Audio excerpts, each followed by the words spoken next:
So tell me a little bit more about what you're trying to. So let's talk about the two separate activities that you're doing. So you're launched a campaign, a large campaign to address the RTO demands, and then you're also launching a lawsuit. So I'd like to treat those kind of distinctly and help me understand a little bit more about what you're doing. So just so you probably know about me, so I'm a columnist for the Toronto Star. I'm also a hmm consultant on the return to the office. I'm an expert witness in lawsuits on this topic for remote work for public and private companies. So I know quite a bit about lawsuits and I know quite a bit about return to office, about these sorts of dynamics. Right. And I've written a number of these topics. So that's kind of my background. Okay. Yeah. Where would you like me to start, the lawsuit or the campaign more The broadly? campaign first. Sure. The campaign is something that's I think had been brewing for a long time. Mm, It's something that really kind of like came to a head kind of halfway through the ongoing pandemic, I guess. But when there was a kind of like demand for office workers to return back to the office, a lot of people were mm, questioning why we didn't have any kind of productivity studies or any kind of baseline data showing why the return to the office mm, was so necessary. And I think a lot of people were like, okay, the pandemic is easing, restrictions are easing at the very least, and it's time to quote unquote get back to normal. But then, as a lot of our members returned to the offices, well, first off, they found that the offices were in much worse shape than when they left them in, mm, just in the sense that a lot of offices had been downsized. The federal government has a longstanding commitment to convert a lot of federal real estate and especially kind of like underused office property into housing, which is a good thing. We support that's a that. good thing. But at the same time, we've talked about diminished office space for the people in office, and a lot of Mm, the office kind of like arrangements, the general office layout had changed in the form of everybody now had gone to hoteling. So no assigned mm, workstations, no kind of like, no lockers in a lot of cases, no ability to leave mm, your equipment in the same spot. So people were dragging around laptops and docks and things like that back and forth on especially in the national capital region on a really crisis-ridden transit system. So there's all mm, these kind of interconnecting factors that all of a sudden we're commuting again, all of a sudden we're commuting again, all of a sudden we're buying lunch again, but all of a sudden our workstation, like we had a desk before the office for a lot of us. Our members are policy analysts, mm. they're translators, and a lot of them work from whatever state of desk that they were at before, but at least it was their desk. So that was a really huge one for us, is that we're going into worse offices than the one we left behind during the pandemic after Mm. learning well that a lot of us can work extremely productively remotely. But also more than that, a lot of us had hired a lot of team members from around the country, pulling from a Oh. much deeper talent pool. And I can speak for my own team. I was on an Mhm. industrial strategy team in the automotive kind of branch of Innovation, Science, and Economic Development Canada, Mhm. doing a lot of work on the electrification of transportation, that type of thing. Mhm. And we found that we were hiring some of the best, kind of like especially newer, younger students out of their programs who otherwise might not have moved to Ottawa, but because they were allowed to work from Mm. anywhere in Canada and work effectively from there, we were really adding some really crisp resumes to our team, and those people are still working remotely for their teams because people realize because a lot of the management in my branch, at least, and I'm sure this is a story that's repeated itself 1,000 times over across the federal Mhm. government. They don't want to lose some of the top talent that they Mhm. hired during the pandemic, and so all of a sudden, we discovered that we can pull from a better talent pool, and people can stay Mhm. closer to their communities, and that sometimes it's not just a frivolous choice. Sometimes it means caring for a sick or dying parent.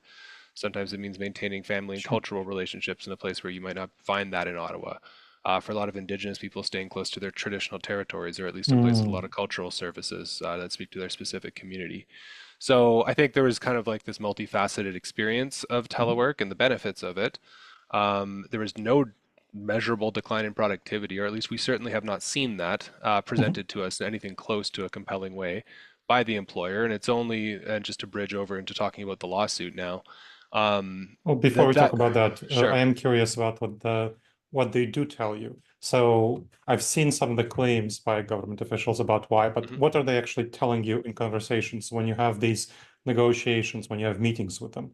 What are they actually telling you, and why are they asking to come to the office, even though they don't have data demonstrating a loss of Mhm. productivity?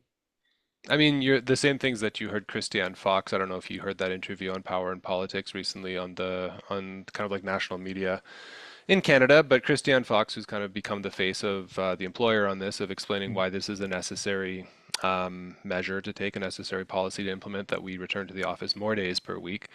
Um, a lot of what she was saying was based on she felt, she mm, thought, not she could prove or she could demonstrate with anything close to mm, evidence, but she felt and she thought. And so, just to give you the experience of what we had learned during consultations, almost none of which happened before the policy was just announced that we were going back to the office more hours per day.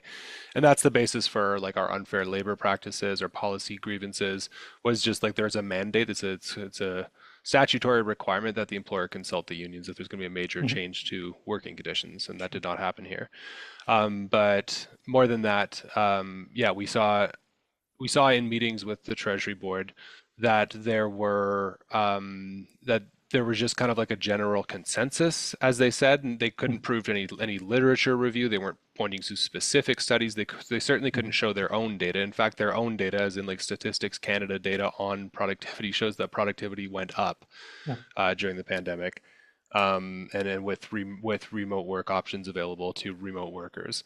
So no, we've received nothing in the form of a satisfactory explanation. Part of the way this went down too was that it was leaked to the media that they were about Mm, to roll out a 3 day in office mandate as opposed to a 2 day in oh, office mandate in September, and that happened in April of this year. But that was leaked mm, from a whistleblower at Treasury Board that this was going to happen, but they ah, had not prepared us anything close to the statutory timeline for mm, consultations if they were going to roll the policy out anyway. But we found out in a very kind of like hostile way, mm. and the kind of tone of conversations with the Treasury Board after that were fairly hostile too. And like eventually, I all of can us pulled imagine. out, all of the major unions pulled out of consultations on the directive on telework after that because we saw this as an entirely bad faith exercise, and there was no Mm, desire to have a real conversation about this, and it seemed like decisions had already been made. So that's the mm, basis of a lot of our kind of joint policy grievances, unfair labor mm, practices. But to speak specifically to the lawsuit, though, yeah. that was PSAC. I just want to clarify that that wasn't CAPE, my union. Mm, That was PSAC's judicial review that they were able to get through, and the judge determined that it had merit. But now, and more than anything, this is just going to force the employer to actually explain themselves. sure. All that explanation that didn't happen before now is mandatory, and so Mm, we see the president of the Treasury Board. Well, she just got shuffled today, but will also continue in her role.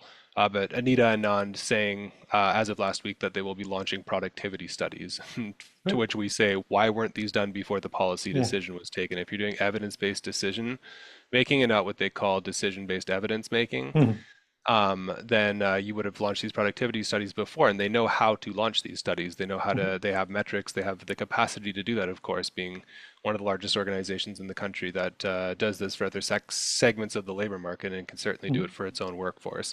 So we're going to see, I think, a lot of like, after the fact justifications, a lot of mm, a very questionable science, let's say, in terms of trying to mm, make the facts support the point yeah. more than the other way around. So um, we understand this is about power. We can't speak specifically to why Treasury Board decided to make this decision. We know that some departments are losing people based on the fact that other departments had better telework arrangements, had better Sure. remote work policies, more days per week at home. Mm, So some departments that had more restrictive in-office policies or more demanding in-office policies were losing people to those that didn't. mm, So that we know that that was a very real pressure in between departments because people can, as long as they're in the same classification or even if they apply for a completely mhm, new job, they can move around between departments, and most civil servants do. Um, but on top of that as well, yeah, there's just a sense that like this relationship is being bound a little bit more to more vulgar interests like commercial mm, landlords and like their relationship to the commercial. governing Yeah. party. And I can't prove that directly, but people are really kind of scratching their heads right now trying to figure out what the driving force is behind how Mm, much they've dug their heels in. Like they know very mhm, well from their own employment surveys of their own workforce. This is everybody in the public service employment survey, well, the last one that they did, they're about to launch a new one, very clearly showed that like 90% of civil servants preferred to not work from a Government of Canada location, or at least have the yeah. flexibility to choose not to. Plus, like any survey of our members, which are like fairly wide sample size Mhm. in each of the three big unions that launched them. So PSAC, PIPS, and CAPE all showed similar numbers, 80 to 90% of workers saying they would like flexible remote work rights and they would like the option at least to work from home, if not an outright work from home policy. So I think like they knew that that was the case in their workforce, and I Mhm. think that people are really trying to like. Of course, the conspiracies are starting to flow right now in terms of Sure. who they serve, who the interests are that they're trying to back with this, what the demand is for this forced return to office when a lot of other jurisdictions around the world and even around the country are kind of like moving towards a remote work rights regime because it makes fiscal sense, Mhm. because it makes environmental sense, because it eases gridlock. You know, I Well, could so, prattle on so on about this the topic, benefits of remote work. yeah, on Yeah. this topic, I'm curious to ask specifically about the difference between the federal and the state governments. Now, in my own Mm, experience, I did trainings and consulting for the government of Northwest Territories and the government of Nova Scotia on helping them do effective hybrid and remote work arrangements, and then hmm did training for their leadership teams on how to do effective hybrid work and remote work. And what I notice is that the government agencies that tend to bring me in, they actually want to do effective hybrid work and remote work, and that's why they bring in someone to train them on how to do so. I And see. I'm curious whether there was any training done for the managers at the Treasury. So helping them manage their teams more effectively. Because a problem, of course, is if managers don't know how to manage hybrid workers and remote workers effectively, then they will say, well, I don't know how to manage people hmm effectively when they're working remotely. I want them back in the office. So that's kind of a natural intuition. So that's something that I was working with the government of Nova Scotia and the government of Northwest Territories to address. And so I'm curious whether there was any training done. Like that's pretty good. If there was no training done, that's pretty good evidence that there was no good faith effort to actually make hybrid work effective.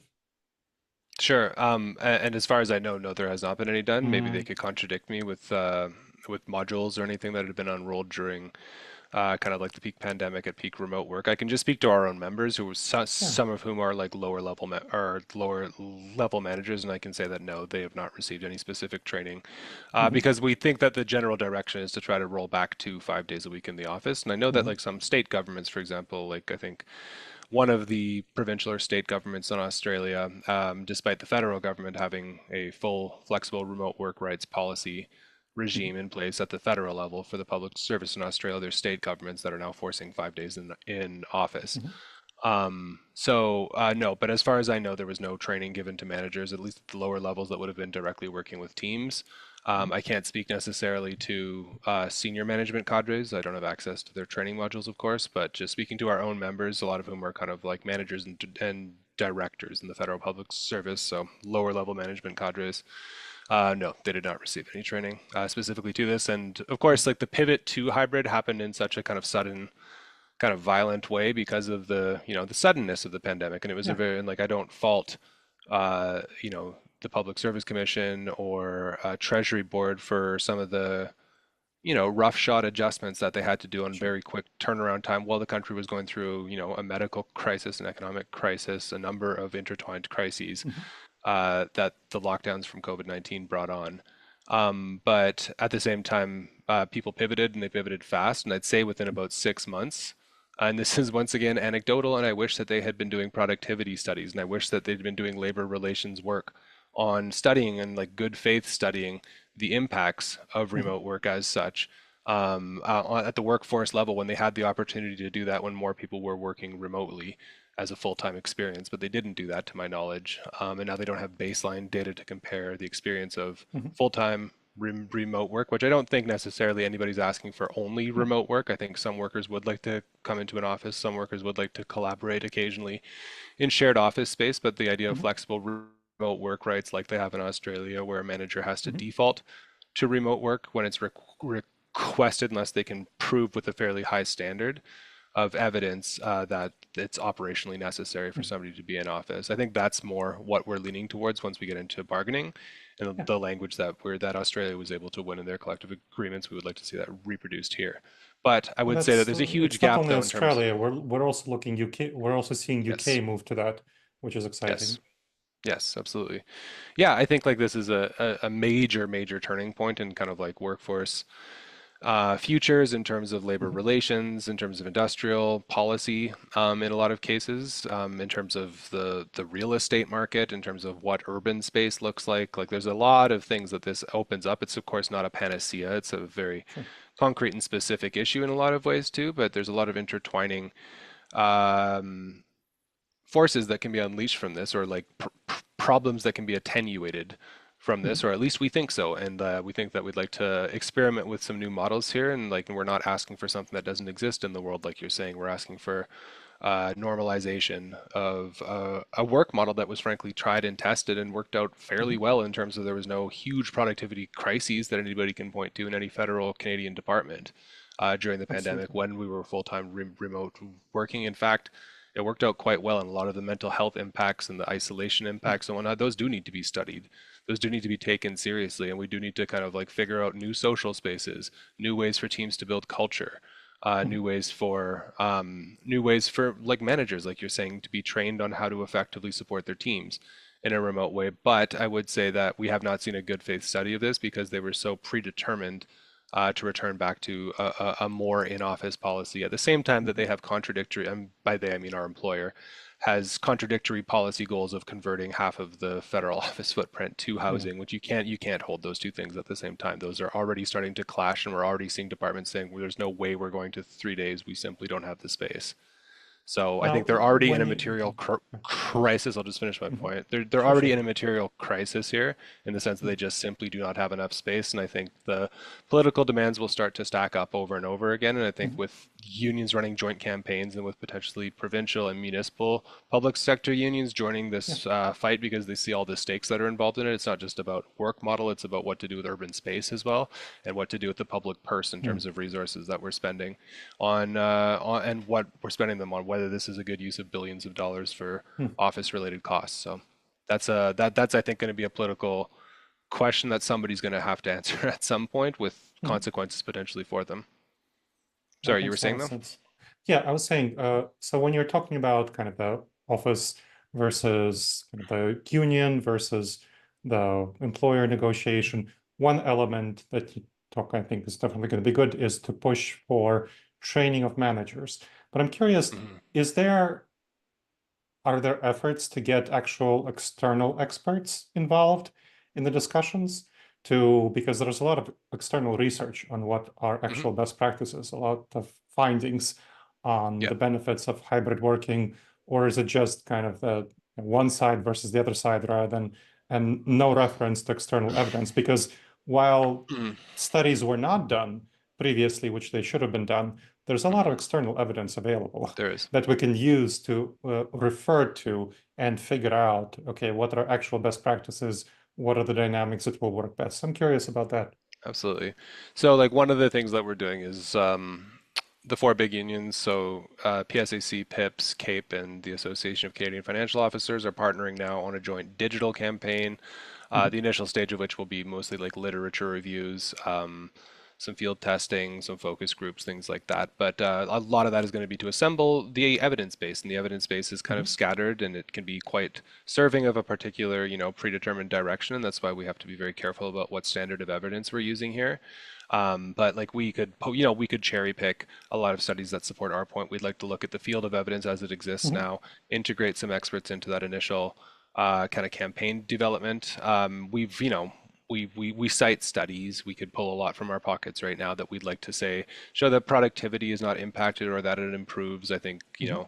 interests that would say they want to force more of an in-office presence might point to other studies that kind of like make the point. And I'm not saying that science is, relativist here. I'm saying there are some baseline studies here that have some longitudinal data now built into them Mhm. that I think we need to look at very closely and assemble that evidence base. But I think part of like where we're coming from is like, yes, we'd like to look at those things, but we'd also like to look at the desires and the will of our membership here. And they've Of been course. overwhelmingly clear that 90% of them say they feel like their work-life balance, they feel like their lives, they feel like Mhm. their work lives were positively impacted and improved by the Mhm. experience of remote work. And if we need to have a conversation on how much office space to maintain, Whether we want hybrid, what that means, how many days per week, let's have that conversation. But simply like Mhm. imposing more days per week after failing to have the consultation that was promised after bargaining in the last, rounds of bargaining with the Yeah. major unions is why we have such a hostile relationship right now to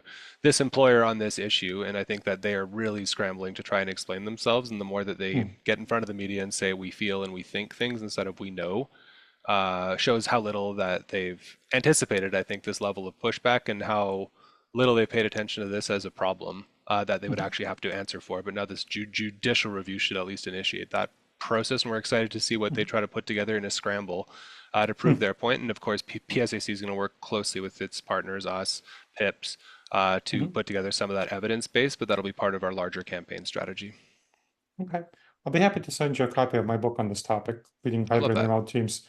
Yeah, and I think there could be, I'm happy to also provide some resources. I know folks Hmm. who I've done some research myself. I know other folks have done a lot of research on these topics that I think would be quite relevant for I would you. love to. Would love to see what you Yeah. put together. Sure. And this is something that's really important. When you're talking about, we have external evidence, but what you're talking about with your union members, that's internal evidence, and very Hmm. much aligns with external evidence in terms of showing very clearly that hybrid work improves retention, improves well-being, the Yep. flexibility improves retention, improves well-being, improves work-life balance for the large majority of people, and does have some negative effects in isolation. Yeah. So we can certainly talk about that. But those Absolutely. are going to be important things. Now, judicial review, how much external evidence versus internal, like what will that actually involve? What will the judicial review actually involve looking at? The judicial review is going to have to, just within policy development federally, there has to be some evidence base for the development of a policy. Otherwise, it Hmm. can be subject to review. And this is also, entangled within our union rights as well to be properly consulted on major changes to the workplace. So I think like more than just kind of like, a stunt that's going to make them actually have to speak publicly about where they're coming from on Hmm. on this policy. This actually is a really great exercise too to say we need to put our cards on the table and show the evidence threshold that we're able to meet by assembling the data. And like the data that we're going to present, of course, and by we, I'm not speaking about Cape. Cape is not the one who's the direct, who's a directly named party. Of Hmm. course, we're interested in this because we're working very closely with PSAC on this campaign. But yeah, you have to speak to PSAC very directly about the types of evidence that they're going to present versus the types of evidence that they are anticipating. But Hmm. the evidence threshold is kind of built into the review process as such. There's not some penalty, I don't believe, for the employer, but there are legal steps potentially after Hmm. if a judge isn't convinced that the proper steps were taken under public scrutiny to be able to justify a policy. Which for our union, for CAPE as policy analysts, every day that's what we do. We have Hmm. incredibly rigorous, in fact, policy kind of checklists that we have to go through, processes that we have to follow, justifications that we have to Hmm. provide. We have to show our work. We can't just throw numbers around to satisfy the party of the day or to kind of like support an initiative for political gain. And of course, like that can be a challenging element of being a policy analyst is that sometimes you're asked to do things that you're like, I don't know if we'll be able to provide the evidence base for this. So I Sure. really feel for those Treasury Board analysts and like others who Hmm. might feel like they're trying to, stick a round peg into a square hole, to use that Hmm. old saying, in terms of the evidence base. But I am actually quite sincerely interested, not just as somebody Hmm. who's politically invested in this, but as somebody who cares about this issue quite a bit and thinks that it could potentially free up billions of dollars of resources, that it could potentially take um, you know, hundreds of thousands of commuters off our roads. Like we can see the potential Hmm. social impacts of this, but in terms of the workplace and work-life balance and mental health and things like that, I'm actually very interested to see where they come from because I think this is going to have to be part of the conversation that we eventually have with Treasury Board on this is like, what do we actually want this policy to mean? Not just a hybrid Hmm. policy, not just a mandatory in-office policy, but what do we want the future of work to be? And so I think that this judicial review, even though it came out of such a hostile experience, is actually going to have a lot of cards put on the table, and then we'll Hmm. be able to have a much more adult conversation about what is good policy, what is a good use of taxpayer dollars, and what makes sense for our country, right? And this is also the biggest Yeah. employer in the country too, so this will set a benchmark at least at that stage. Like there will Sure. never have been as intensive of a putting of the cards on the table, so to Hmm. speak, on this issue. I don't think that's happened yet at that level yet, where the biggest employer and one of the biggest unions in the country has had to put an evidence base together to show their position on a workplace issue. So this is a really exciting time, and I'm really excited to see what comes out of that. But in the meantime, we'll be kind of like escalating, like we said, in the workplace to force the abandonment of mandatory in-office days. We think that that is a ham-fisted policy, regardless of which way the evidence shakes down. But we'd like to get back to the drawing board and like negotiate this before we get into bargaining and strike territory and things like that, because workers are very, very upset about this. Sure. They've been patronized. They've been like told that they don't need to be explained why things are changing in their workplace, even though they had a very positive experience that improved their lives very recently, and they can't understand why that's being taken away for them just to sit in traffic, just to have to commute again, just to do remote work from the office too. Like a lot of our members are finding that they're just doing remote work at the office also. So, Hmm. Sure. and also the whole element of going back to worse workplaces than the ones we left behind, Mm. because in office collaboration is so important, but we're going to make it one of the least productive workplaces that you've ever worked in the federal government. There's just a lot of kind of um, juggling of various positions from the employer while they try to put on a smile and try to explain to us that they're doing this for our own good. That I think a lot of Mm. members here, as you know, fairly well-educated, serious people that are expected to produce evidence-based decisions every day. This is just not going to stand for our members, and I don't think it should stand for any Canadian federal public servant. Okay. Well, that's very helpful. Thank you. I appreciate you explaining this. This is great. I appreciate the